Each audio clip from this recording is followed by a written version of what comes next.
from New York City, the world's most famous detective, Sherlock Holmes, starring John Stanley.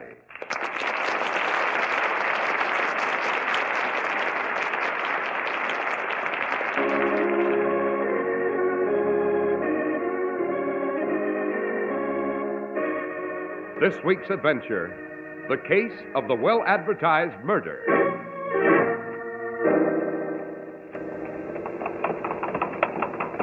By Jove, Holmes, there's Park Road and it's blocked. Our carriage can't pass. Quite so, Watson. The road's being repaired. Turn around, driver. You will have to take the long way around. It'll cost us quite a bit of time, Holmes. Yes, and meanwhile, Christine Blakely is alone with her husband. And he hasn't the remotest notion that she means to kill him at any moment.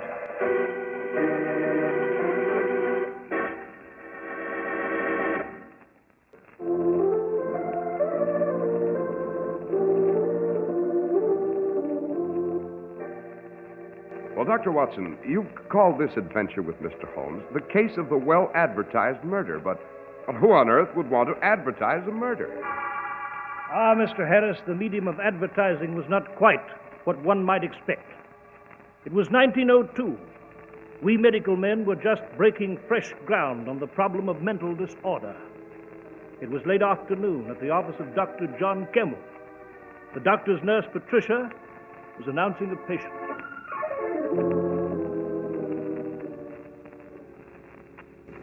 Mrs. Richard Blakely to see you, Doctor. I've filled out a card for her. Oh, do bring her in, Patricia. Yes, Doctor. This way, please, Mrs. Blakely. Thank you. Sit down, Mrs. Blakely. That's it. Now, what seems to be disturbing you? Doctor, I realize that medical ethics require the presence of your nurse, but this is so confidential. Might we be alone? Well, I'm terribly sorry. The nurse must remain. Patricia's a very understanding girl, Mrs. Blakely. Dr. Campbell and I have worked together for many years, ma'am, on every conceivable type of case, so you needn't feel embarrassed. Go on, Mrs. Blakely. Well, I haven't an ordinary illness. I have an illness, I should say, of the mind. Oh, Doctor, I haven't got the courage to speak of this, to face it. Well, won't you try? I can't help you if you won't try, Mrs. Blakely. Very well, I'll try. I'm Mrs. Richard Blakely. Notes, Patricia. Yes, Doctor. My marriage to Richard was a marriage of impulse. I became infatuated with him. Richard was handsome and well-bred and gallant. He was my Lochinvar come out of the West. Of course, after a few years of marriage, the first ecstasy died. The inevitable erosion of time began. Our marriage assumed the standard pattern of inertia, and I grew bored. And then I grew to dislike Richard. Doctor, I can't bring myself to say this. Now, please try, Mrs. Blakely. I'm sure you can. I disliked Richard in a petty way. It was a desire to avoid him more than anything else. He traveled because of business. I'd hoped he'd be delayed, giving me more time without him. I began filling the house with guests so that we shouldn't be alone. How did your husband react to this? Oh, he became irritated. Richard is jealous and possessive. He wants to be with me constantly. Then I thought of a divorce. Uh-huh. And what did you decide? Oh, it would be hopeless. He'd never grant one. Besides, even if I succeeded, he'd follow me and haunt me and use every device imaginable to bring me back. Now, why have you come to see a physician? Well, I began reading about the new theories of that doctor in Vienna, Sigmund Freud. Ah, yes, an astounding development. Brilliant craftsman of the human psyche. I became obsessed with what sort of demons might be lurking in my own unconscious. You shouldn't be alarmed, Mrs. Blakely. Each of us has skeletons in the closet whose rattling is sometimes terrifying. Well, perhaps you can dismiss it, Doctor, but I can't. I've made a horrible discovery about myself. Well, what is it, Mrs. Blakely? I want to kill my husband. Really? That's why I've come to you. I'm afraid of going out of my mind. I've read every word of Freud's. I have the symptoms. I've constant headaches and pressure at the back of my head and sudden palpitations of the heart. I can't sleep and my hands tremble. They're abnormally cold. And I find myself exhausted suddenly for no apparent reason. You haven't been exerting yourself physically? No. Shall I prepare for a physical examination, Doctor? In a moment, Patricia.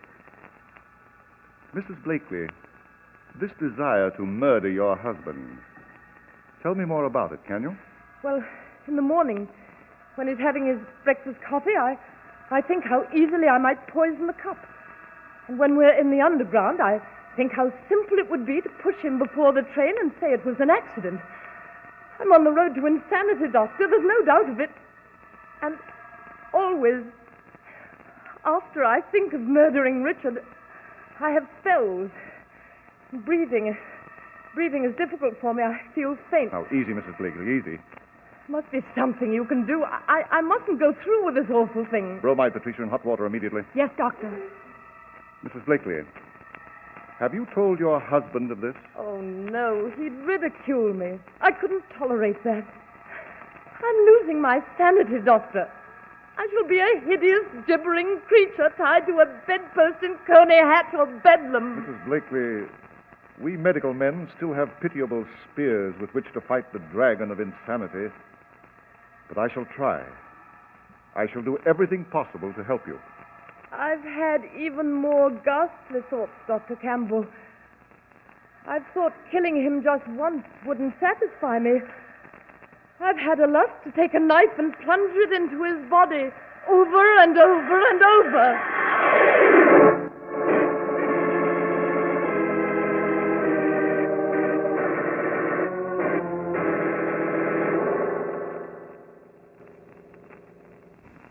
You've sent Mrs. Blakely home, Dr. Campbell? Yes, Mr. Holmes.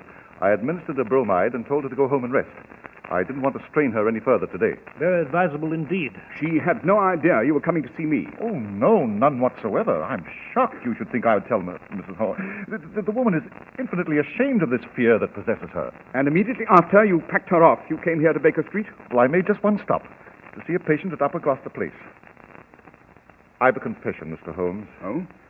I've come to tell you about this case as fast as I could because the great psychoanalyst Sigmund Freud of Vienna is attracting a great deal of attention. But we doctors are still quite helpless in the face of mental aberration. You agree, Dr. Watson? Unquestionably. You see, Freud has opened a door for our profession, but we've years of research ahead. I thought you might advise me, Mr. Holmes. It's so dangerous a situation. Yes. Dr. Campbell, are you at all familiar with Mrs. Blakely's home?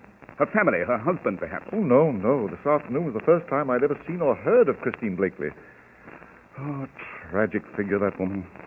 I wouldn't admit it to her, but I do believe she's on the verge of losing her mind. And of murdering her husband. You've been shockingly careless, Doctor. Fetch your things, Watson. I've what? Where are we off to, Holmes? Mrs. Blakely's house. Immediately. Well, I wouldn't disturb her now, Mr. Holmes. She's so distracted. Now, perhaps tomorrow... No, we must see her tonight. She must be removed from the house before she has further opportunities for murdering Richard Blakely. Matter of fact, we've lost precious time already. Where is Mrs. Blakely's residence, Dr. Campbell? Across Regent's Park, St. James Terrace. We'll fetch a carriage and hurry over. Well, the quickest way is by Park Road, past Hanover Gate. Right you are, Dr. Watson. I'm ready, Holmes. Then quickly, gentlemen, quickly.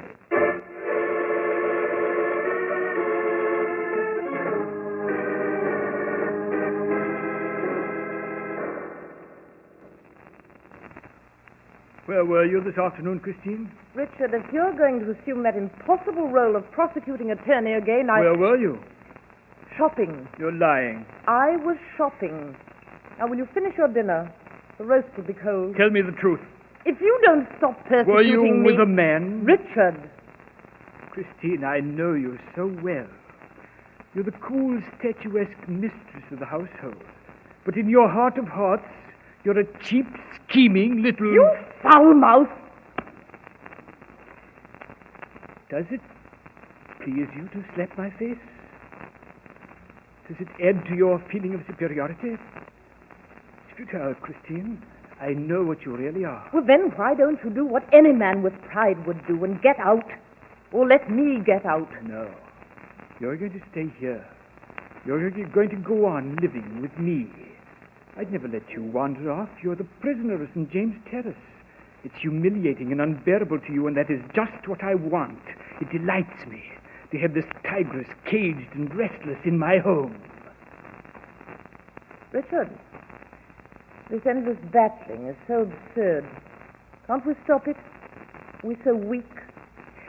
Perhaps we should go away together to some spot we knew when we first met. Do you think so? No, I'm never sure whether you're being sincere or if you're just play acting to amuse yourself. No, I'm not play acting. Oh, let's talk sensibly. Oh, sit back and relax and enjoy your dinner, and then we'll stroll in the park. And we'll talk. Good, sensible talk. All right, Christine. I'll try it. That's better. Now, let me cut a fresh piece of that roast for you. Hand me the carving knife, will you?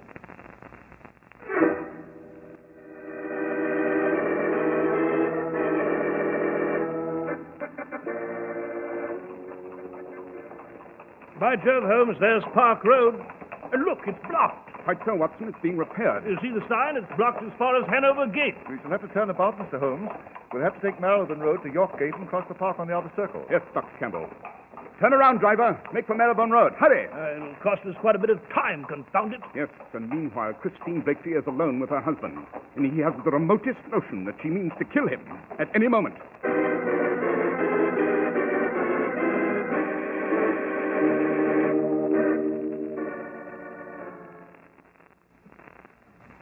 There you are, Richard. I've cut a very tempting piece of the roast for you. You can be considerate, Christine. And I do appreciate the rare moments when you are. Now put down the carving knife, you'll cut yourself. I've given a great deal of thought to us, Richard. Of course. I've made a decision. You have, Christine? What is it? What is it, Christine? I can only be happy. Yes? I can only be happy if... If what? If you're dead. If you're dead, if you're dead, if you're dead!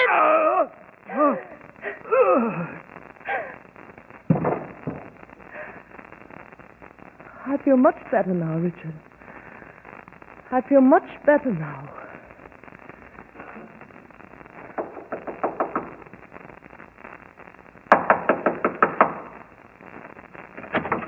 Mrs. Blakely, good Lord! We're too late, Dr. Campbell. Holmes, don't tell me that... Oh.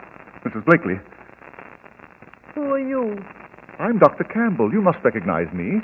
You visited my office late this afternoon. Apparently, she's lost all sense of orientation. Mrs. Blakely, you do know who I am, do you not? I've never seen you before. I've never seen any of you before. I know who the gentleman is lying on the floor, though. That's my husband. He's dead. I killed him. With this knife. The knife is still in my hand, dripping his blood. That's the way I wanted it. I feel much better now. I'm afraid she's gone mad, Mr. Holmes. I'll fetch her things. You must send her over to the police immediately. Or her coat. It's in this cupboard. You hope the police won't detain her for long. Miserable creature.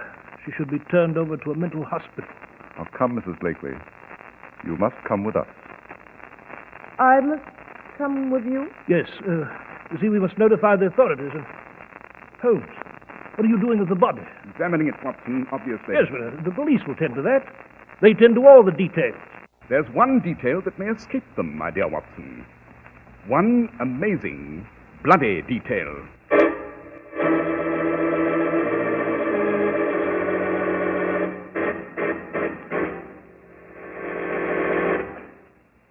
Look, Mr. Barnes, let's hold that detail a minute.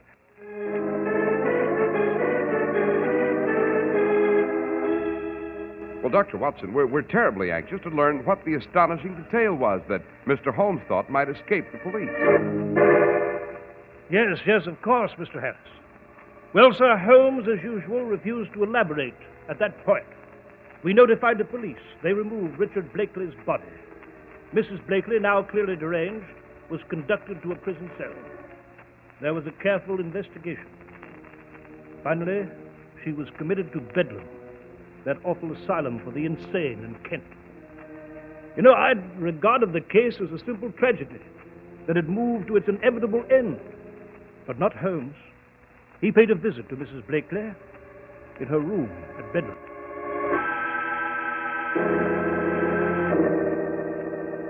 Although we've met, Mrs. Blakely, you won't recognize me. I am Mr. Sherlock Holmes. Yes, they mentioned your name to me. I don't seem to recall what your profession was, Mr. Holmes. frankly don't recall who you are other than the name. Mine is the profession of criminal detection, Mrs. Blakely. You're with the police? Not at all. I function entirely upon my own. I have no official position, no staff. I've no weapons, other than my brain. A more than satisfactory arsenal, I find. And is there something I can do for you, Mr. Holmes? I have an insatiate curiosity, Mrs. Blakely. I wanted to inquire further about your husband's death. Well, really, unless this is absolutely necessary... I merely wanted to ask if you could recall the exact sequence of events, beginning with the moment when you returned to your home after leaving Dr. Campbell's office. Oh, please don't ask me to do that. I'll become ill again. Why do you ask that question? Simply my own desire to understand every crime in which I'm involved. The last minute design of the grotesque pattern. Well, I really don't remember much. When I came home, all sorts of thoughts ran through my mind. My visit to Dr. Campbell that afternoon, the fact that he was on the way with you, but that I could defeat everyone by killing Richard then and there. Oh, please, unless it's most urgent, I can't reenact that awful night. I just can't. Very well, Mrs. Blakely. I regret disturbing you. I thought they were finished with me. I thought they'd allow me to rest. You're like desert birds picking ghoulishly at the dead. It's over, and it had best be forgotten. Had it, Mrs. Blakely?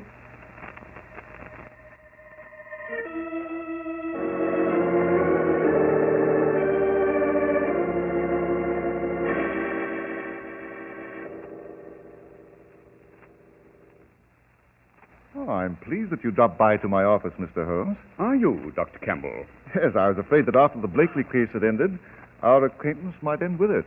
I hardly thought so, Doctor. Oh, sit down, won't you? Thank you. Is there some matter on which I may be of assistance, or is this just a social call? I do not pay social calls, Doctor. My time is much too valuable to be dissipated upon the amenities of more conventional men. Then what is wrong, Mr. Holmes? I've just come from a visit to Mrs. Blakely at the hospital. Oh, how is she? Just as sane as ever. I don't quite know what you mean. Mrs. Blakely is just as sane as ever. She never was insane, Doctor. Oh, that's fantastic. I refuse to believe it, sir. Mrs. Blakely has been presenting the world with a melodramatic performance simulating insanity.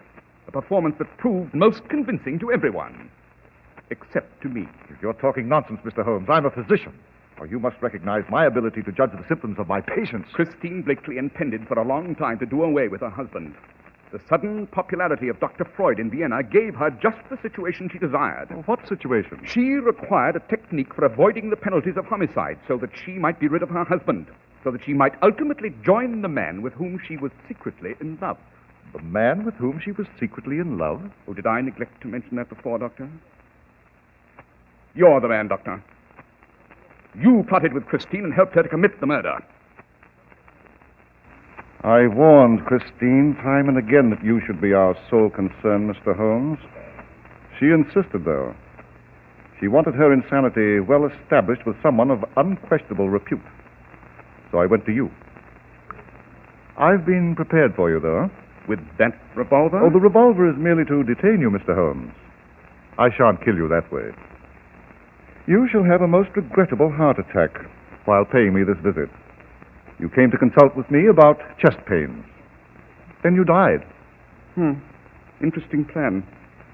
Of course, consulting you on medical matters would be foolish. I've looked into your background, sir, and it seems you have no legal right to practice. Your title of doctor is pretense. You never earned it. I've been well prepared for your accusations, Mr. Holmes. Look, in this drawer. This hypodermic contains a drug, an overdose. I shall inject it into your arm. The needle prick is almost invisible. The injection will strain your heart to the bursting point. Most unfortunate. Now, you were saying about Christine. Oh, yes. She has been conducting a clandestine affair with you. Her late husband traveled on business. You imparted that information to me yourself. While he was away, you visited the Blakely home. You found evidence to that? I never indulge in idle conjecture. Of course I have evidence. You and Christine concocted what you believed was an ingenious idea. You would establish that she was losing her mind. She would publicize the murder in advance. Your nurse was most important. My nurse? Yes. You insisted she remain and hear every word of Mrs. Blakely's. She was an indispensable witness. Mrs. Blakely would then kill her husband, plead insanity, be committed to a hospital rather than to the gallows, and within a short time she'd be cured, released, and would join you. That was the plan, yes. But you made your first error, Doctor, when you mentioned that you stopped to see a patient at Upper Gloucester Place. That is on Park Road. You couldn't have avoided noticing the road was blocked. Yet, when Watson suggested we dash to the Blakely's via Park Road, you accepted the suggestion. Why, Doctor? Because you were afraid Christine wouldn't have time to kill Richard before he arrived. You wanted the delay at the blocked road. Excellent, Mr. Holmes. Surprising powers of observation. When we arrived and found Christine with the body of her husband, you said you'd fetch Mrs. Blakely's things. You knew where they were. You knew the clothes cupboard she used, although you were never supposed to have been to the house before. I was so right in warning Christine. Now I shall inject this hypodermic. If you resist, I shall be forced to shoot. I'd rather not do that. Naturally. When I examined the body, sir, I mentioned finding an amazing detail. It was the fact that Christine had killed her husband with surgical precision. It's very difficult to plunge a knife into someone's heart directly without the blades being deflected by the ribs or the chest wall. But hers was masterly strokes. It required some knowledge of anatomy to place the knife so neatly into the center of the heart. It confirmed my previous suspicion. Christine had been coached by someone rather learned in such matters. By you, Dr. Campbell, by you. May I ask, Mr. Holmes, why you allowed the investigation to proceed? Because, although the evidence was heavily weighted against you, I do not make accusations unless I am upon extremely firm ground. So, I waited to visit Mrs. Blakely, and she provided me with a final bit of information that I needed. Did she? Yes. You told me Mrs. Blakely had no idea that you'd come to see me about her case. You were appalled at my question. But, sir, just a few minutes ago, Mrs. Blakely inadvertently mentioned that the night she killed her husband, she sat in the dining room thinking of the fact that you were on your way with me. Again, undeniable proof that this homicide was carefully prearranged. She knew exactly what you were doing. A superb series of deductions, Mr. Holmes. Thank you. Now we shall have our unavoidable disaster. Your heart attack. Roll up your sleeve, Mr. Holmes. You're forcing me to remind you that at this range, if I pull the trigger of this gun, it'll blow your head off. I have the needle ready. I said roll up your sleeve, Mr. Holmes. I assure you, your death from the drug in this hypodermic will neither be long nor painful. I'm quite familiar with the effects, Doctor. Then you must know you will experience a sudden shooting pain, very short-lived, and then oblivion. Rather a pleasant way to die, I should say. Roll up your sleeve. That's it. Now raise your arm. Raise your arm. I'll just take this needle this way. Find a vein. Clench your fist, Mr. Holmes. Good. Good. Now the needle so. Drop that needle, Dr. Campbell. Dr. Watson! Inspector Lestrade of Scotland Yard is with me, Doctor. I'll take that gun, Dr. Campbell. I began to believe you'd never step inside, Watson. Campbell, give your gun to Inspector Lestrade. Come on. Come on. No! No! Oh, my hand! I'll take that gun. There we are. I took the precaution, Dr. Campbell, of posting Watson and Lestrade just outside your door. Did you overhear every word, Lestrade? Every word, Holmes. I'll have plenty to tell him in the courtroom. The police should be very grateful to you, Holmes. Very grateful. As always, Lestrade. As always.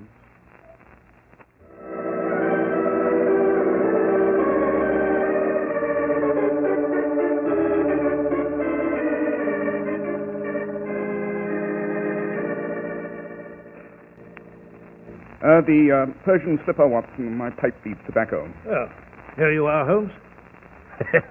Nothing quite like the armchair here at Baker Street, eh? You know, I've seen in the newspapers that Dr. Campbell and Mrs. Blakely will go on trial next week. Both for premeditated murder. Excellent. A full-blown trial with a noose in the offing. None of your gentle medical inquiries into the dark recesses of Christine Blakely's mind. Amazing, Holmes, amazing. The facility with which you take a seemingly clear-cut case of insanity and prove that it was a scientifically outlined murder.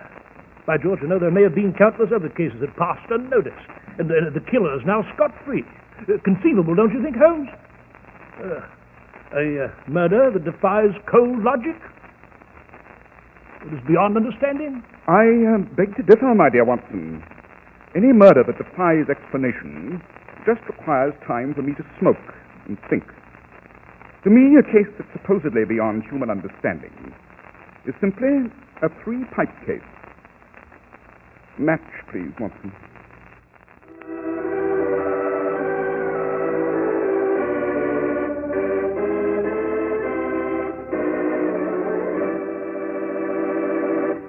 Well, Dr. Watson, the well-advertised murder deserved the attention it received. It was fascinating. I'm delighted that you enjoyed it, Mr. Harris.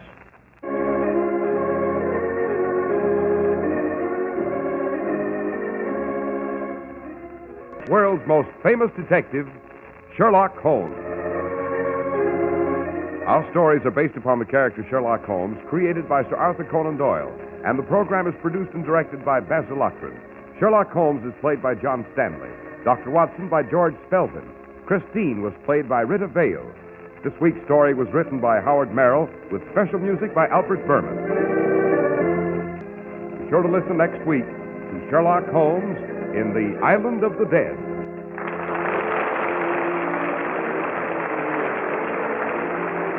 This is Cy Harris speaking. This is the Mutual Broadcasting System.